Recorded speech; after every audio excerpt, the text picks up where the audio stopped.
माध्यमातून तुमच्या समोर मी उभा आहे. लोकसभेची ही 4थी निवडणूक आहे आणि त्यामुळं काही लोकांना जी काय मनामध्ये भीती आहे की आज शिवसेनेनं उमेदवार उभा केला मग आपलं कसं होईल, काही होणार नाही. एक लक्षात ठेवा, आधीच आपण ठरलेलं होतं की कुणाच्याही भानगडीत न पडता आपण स्वतंत्र निवडणूक लढवायची. मग भारतीय जनता पक्षाच्या विरोधातले मत विभागणी टाळण्यासाठी म्हणून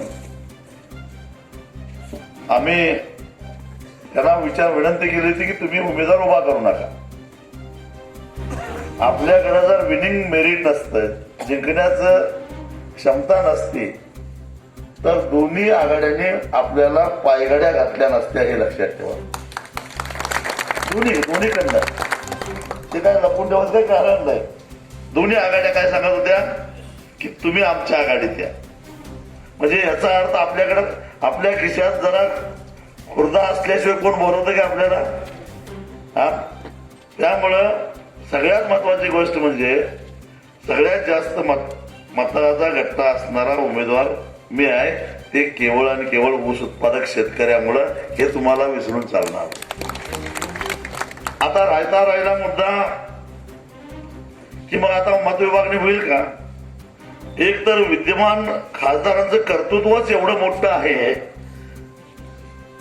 काय की आपल्याला न देणाऱ्यांच्या मतामध्येच विभागणी होणार आहे. त्यामुळं शक्यतो आपल्या मतामध्ये काही विभागणी होणार नाही. आणि तुम्ही काय करा, शांतपणानं आपल्या गावामध्ये, बाकीचं बाहेरचं सोडून द्या, माझ्यावर सोपवा ते.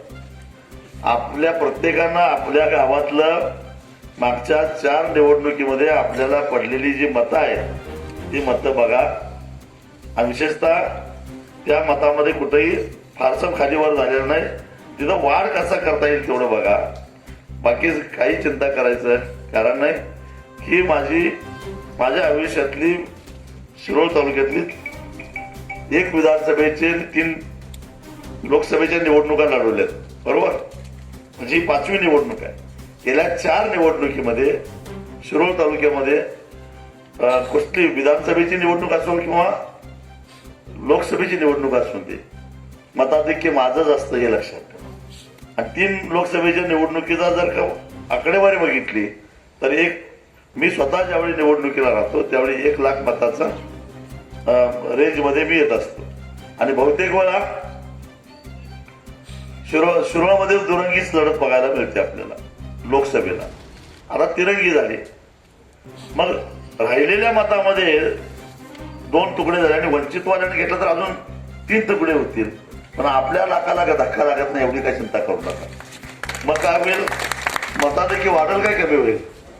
असं प्रत्येक मतदारसंघ, माझ्याकडे वेळ कमी आहे, कदाचित मी 7 तारखेच्या मेळाव्यामध्ये सगळं तुम्हाला गणित सांगतो. 7 तारखेला कल्पवृक्ष गार्डनमध्ये आपल्या निवडणुकीची रणनीती ठरवण्यासाठी आणि फॉर्म किती तारखेला भरायचा हे ठरवण्यासाठी म्हणून दुपारी 1 वाजता मेळावा बोलवलाय. त्या मेळाव्यामध्ये या, तुम्हाला सगळं गणित मी सांगतो त्या ठिकाणी.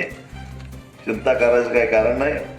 ह्याचा आधीच हिशेब केलेला होता, म्हणून गेले 2-2.5 महिने सातत्यानं मी सांगत होतो की आमचं ठरलेलं आहे, आम्ही स्वतंत्र निवडणूक लढवणार आहे. आणि तोच फक्त तुमच्या सगळ्यांच्या आग्रहाखातर मतविभागणी टाळण्यासाठी म्हणून काय जाते, बरोबर आहे की नाही. म्हणून मी हा प्रयत्न केलेला होता आणि तो प्रयत्न यशस्वी झाला नाही, म्हणून चिंता करायचं काय कारण. आता मी माझ्या विषयाकडे बघ, कशासाठी निवडणूक लढवायची आहे. तिथं काय पांढऱ्या दाढीचे खासदार कमी आहेत म्हणून जायचंय काय, कशासाठी जायचं. आता पूर्वी काळ्या दाढीचा होतो, आता पांढऱ्या दाढीचा झालोय. कशासाठी निवडणूक लढवायचे. अरे आपले जगण्या मरणाचे जे प्रश्न आहेत त्या प्रश्नाचं उत्तर शोधण्यासाठी त्या ठिकाणी जायचं. आपण सगळे शेतकरी आहे. मला सांगा की गेल्या 2 वर्षामध्ये रासायनिक खताच्या किमती किती वाढल्या. पोत्या पाठीमागे जवळजवळ 300-350 रुपयानं खतं वाढली की नाही.